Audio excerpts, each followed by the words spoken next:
curso desta semana é sobre direito constitucional e as competências do judiciário brasileiro. As aulas são ministradas pelo professor Francion Santos. Ele fala dos entes federativos competentes para manter a organização do Poder Judiciário e muito mais. Você vê agora no Saber Direito. Olá, meu amigo estudante de Direito, você que está aí em casa, vem ao longo dessa semana nos acompanhando aqui na TV Justiça, no programa Saber Direito, estudando as disposições constitucionais que estão regendo aí algumas regras acerca do Poder Judiciário, né? Essa semana aí nós tivemos aulas bem proveitosas, né? Vamos dar continuidade ao nosso trabalho, estudando mais algumas disposições afetas ao Poder Judiciário, né? E na aula de hoje nós vamos comentar acerca de um tema muito importante, né? Foro por prerrogativa de função. Esse tema aí é um tema atual, um tema recorrente, um tema, digamos assim, da moda, né? A gente se pergunta se determinada autoridade cometer um crime, onde ele é processado e julgado. Na nossa aula, como nós estamos falando do Poder Judiciário, eu não vou tratar de todas as autoridades que detêm foro por prerrogativa de função. Apenas os magistrados, ok? Apenas os membros do Poder Judiciário. Então nós vamos comentar, né, vamos falar sobre cada um dos magistrados e, na hipótese de cometimento de determinados crimes, onde eles serão processados e julgados. Para início da nossa aula, né, para começar, digamos assim, com o pé direito, é preciso comentar acerca do foro por prerrogativa de função. Professor, o que seria esse foro por prerrogativa de função? Determinadas autoridades, né, por disposições constitucionais, elas são processadas e julgadas, e aqui é uma informação extremamente importante, no exercício da sua função, no exercício da sua atribuição, por foros especiais, ok? Eles não são processados e julgados, digamos assim, como os demais cidadãos. Em razão da função, em razão do exercício da sua atribuição, eles são processados em foros especiais. E aqui muita gente pode até pensar, professor, não seria uma forma de se desbordar, de se afrontar o princípio da igualdade que está previsto lá na Constituição Federal? Ou esse foro por prerrogativa de função não seria também uma hipótese, uma espécie de um tribunal de exceção, né, violando, afrontando aquilo que está previsto lá no artigo 5º, inciso 37 da Constituição Federal? Não, minha gente. O foro por prerrogativa de função, ele tem sim, ele se reveste dessa natureza constitucional e não afronta a princípios constitucionais, não. Porque ele vem consagrar, digamos assim, é uma atribuição, um benefício, uma garantia para que os ocupantes de determinadas funções públicas venham a exercer esses cargos, ok? De uma forma, digamos assim, mais tranquila, mais assegurada, né, em razão das suas próprias atribuições. Então, a Constituição, ao prever o foro por prerrogativa de função, ele não desbordou. A gente nem gosta de utilizar, eu e alguns doutrinadores, nós não gostamos de utilizar a nomenclatura foro privilegiado, porque, na verdade, não é um privilégio da pessoa. O foro é em razão da função na qual a pessoa está exercendo, aquela autoridade está exercendo. Imagina o seguinte, né, as batalhas medievais, né, de antigamente, os cavaleiros vestiam uma determinada armadura. Tenha sempre em mente que esse foro por prerrogativa, né, é como se fosse uma armadura, né, para aquele determinado magistrado, para aquela determinada autoridade. Enquanto ele está no combate, enquanto ele está no exercício da atribuição, é assegurado o foro por prerrogativa de função. A partir do momento em que ele deixa, então, o exercício daquela atribuição, né, esse é o entendimento atual, esse é o entendimento do Supremo Tribunal Federal, okay? O entendimento mais atualizado, ele vai perder aquele foro por prerrogativa de função, porque ele é inerente à função e não à pessoa do magistrado, tá? Então, feitas essas considerações, não há violação, né, ao princípio da igualdade, não viola o foro por prerrogativa de função, não viola o princípio da igualdade, tampouco vai violar, aí, né, vai se caracterizar, vai se revestir como uma forma de tribunal de exceção, né? São dois conceitos bem distintos, né, e o foro prerrogativa de função não se insere nesse conceito, tá? A priori, nós temos uma dúvida já de um aluno, de um estudante de Direito. Olho na tela, vamos acompanhar a pergunta do nosso amigo. O magistrado aposentado tem direito a foro por prerrogativa de função? É um tema bastante atual, que já foi controvertido na doutrina, mas que ultimamente foi pacificado pelo Supremo Tribunal Federal. Então, minha gente, atenção, vem comigo. O Supremo Tribunal Federal, em recente decisão, pacificou o entendimento dizendo que a partir do momento em que o magistrado se aposenta, ele perde o foro especial por prerrogativa de função. Esse é o entendimento mais recente do Supremo Tribunal Federal. Fique atento, porque as provas de concurso público e os exames de ordem, né, vêm cobrando esse tipo de questão, principalmente as provas para a carreira da magistratura, né? Nós tivemos uma prova recente da carreira da magistratura lá do Piauí, que foi cobrado justamente essa questão. Então, você fica atento a essa situação.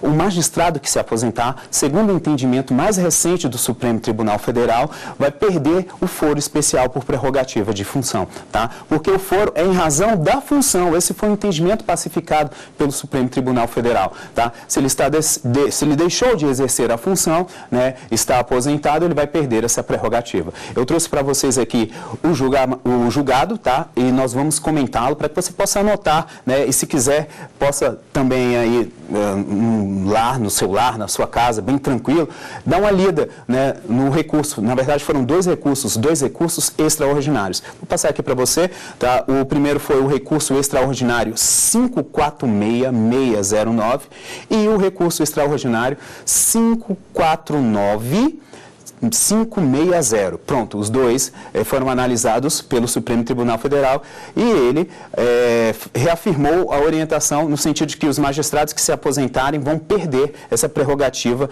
né, de foro, mesmo em relação a atos que foram praticados no exercício da função ou em virtude desta. Então, mesmo que ele tenha praticado atos enquanto ainda estava na ativa, né, atuando como magistrado, ao se aposentar, ele vai perder essa prerrogativa.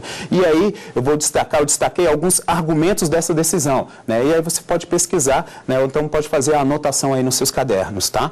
O foro especial por prerrogativa de função teria o objetivo do resguardo da função pública, então ele não tutela, como havia falado, a pessoa do magistrado, mas sim a função. O magistrado, no exercício do ofício, olha só que interessante essa decisão, ele gozaria da prerrogativa de foro especial, garantia voltada não à pessoa do juiz, mas, segundo o STF, aos jurisdicionados, pertencem àqueles no qual o serviço é prestado e não à própria pessoa do magistrado. O foro especial, ante a inexistência do exercício de função, não deveria perdurar, haja vista que a proteção dos jurisdicionados, nesse caso, não seria mais necessária, ou seja, se ele não está exercendo uma função, não há necessidade de gozar dessa prerrogativa, tá? Essa foi a decisão proferida pelo ministro Ricardo Lewandowski, tá? No RE 549-560, que você já anotou e pode consultar. Tranquilo? Então, respondendo aí a dúvida do nosso amigo, hoje, segundo o entendimento do Supremo Tribunal Federal, não há a possibilidade de que magistrados aposentados gozem da prerrogativa do foro especial, tá? Foro especial para eles, hoje, aposentados, segundo o STF, não existe essa possibilidade. O que nós vamos comentar, então, a partir de agora? Bem, eu trouxe para vocês, como havia comentado no início da aula, as competências de cada um dos tribunais para processar e julgar os respectivos magistrados, tá? Então, nós vamos dispor, quem tiver com seu caderno, né, pode fazer uma anotação bem bacana, lembrando que eu só vou reiterar, só vou falar acerca dos magistrados, porque o nosso tema é Poder Judiciário, eu não vou falar sobre presidente da República ou outras autoridades, tá, os parlamentares, vou me ater apenas aos magistrados, tá? A gente deixar o foco nos membros do Poder Judiciário.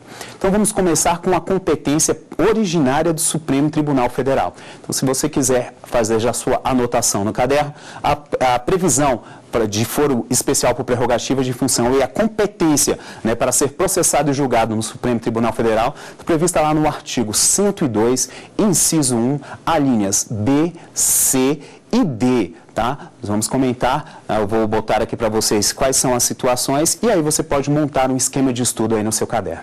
Tá? Então, o Supremo Tribunal Federal, ele tem a competência para processar e julgar nos crimes comuns. E aqui eu só vou falar dos crimes comuns, não estou elencando o crime de responsabilidade ainda.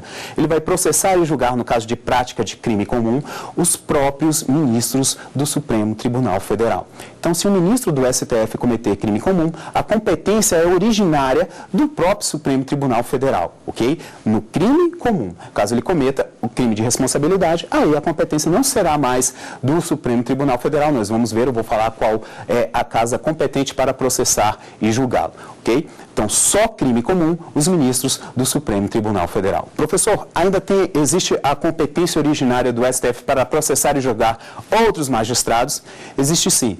Caso o magistrado tenha cometido ou um crime comum ou um crime de responsabilidade, aí você pode montar no seu esquema aí crime comum / crime de responsabilidade, tá? O Supremo Tribunal Federal vai julgar, caso tenha cometido qualquer um dos dois crimes, os ministros dos tribunais superiores. Então, presta atenção, ministro do STJ, supor que o ministro do STJ tenha cometido um determinado crime comum ou um crime de responsabilidade. A competência para processar e julgá-lo será do Supremo Tribunal Federal. Da mesma forma, o mesmo entendimento eu vou estender aos demais tribunais superiores. Tribunal Superior do Trabalho, Tribunal Superior Eleitoral e o STM, na hipótese dos seus ministros, dos seus membros, virem a cometer ou um crime de responsabilidade ou um crime comum. Gente, muita atenção. As provas de concurso público gostam de fazer uma mistura no tocante ao crime de responsabilidade. E aqui você não vai cair em pegadinhas, né? Você não vai ser surpreendido caso esteja se preparando para um concurso, para o exame da ordem. Fique atento. Só crime comum os ministros do STF. Crime comum / crime de responsabilidade. Aí você já colocou no seu caderno os ministros dos tribunais superiores, tá? STJ, TST, TSE e o STM. Crime comum / responsabilidade. Aí você vai me perguntar, professor, caso o ministro do Supremo Tribunal Federal ou o ministro do STJ, do TST, dos tribunais superiores, né, dos demais tribunais superiores, venha a praticar venha a ser preso, né, de maneira injusta, né? Cabe o remédio constitucional do HC. Quem é competente para processar e julgar um HC quando o paciente for um ministro, por exemplo, do TST? Segundo a Constituição Federal, previsão artigo 102, inciso 1, a linha D, tá? A competência será do STF, do Supremo Tribunal Federal. E aqui ainda ficou mais fácil.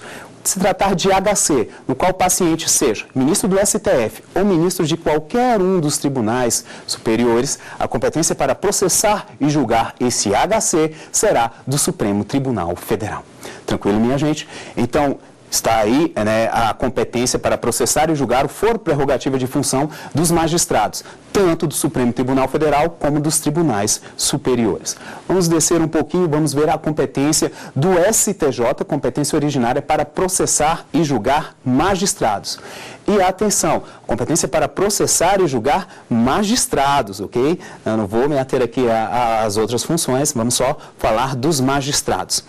O STJ, a sua competência está prevista lá no artigo 105, inciso 1, nas alíneas A e C.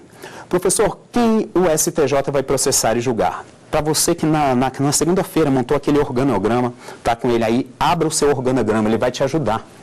Ajudar o quê, professor?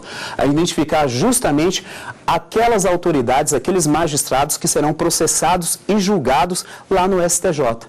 São os desembargadores.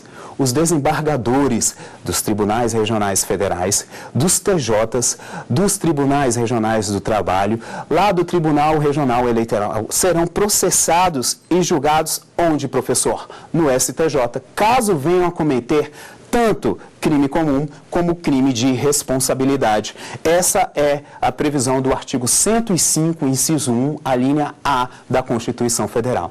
Então, desembargadores, e aí você vai começar lá pelo TRF, tanto do TRF, do TJ, dos TRTs, dos TRS, que venham a cometer crime comum ou de responsabilidade, serão processados e julgados lá no Superior Tribunal de Justiça. E aí você vai me perguntar, professor, e caso eles tenham mandado prender ou sejam pacientes, né? Vamos mais na situação do paciente, para não fugirmos muito do nosso tema, né? Ele seja paciente, ele foi preso, e aí impetrou um HC, né? O STJ tem competência para julgar esse HC? Sim. O mesmo foro prerrogativa de função atribuído lá para o crime de responsabilidade, o mesmo entendimento, o mesmo raciocínio, eu vou usar para o julgamento do HC. Então, um HC, quando a autoridade coatora ou o paciente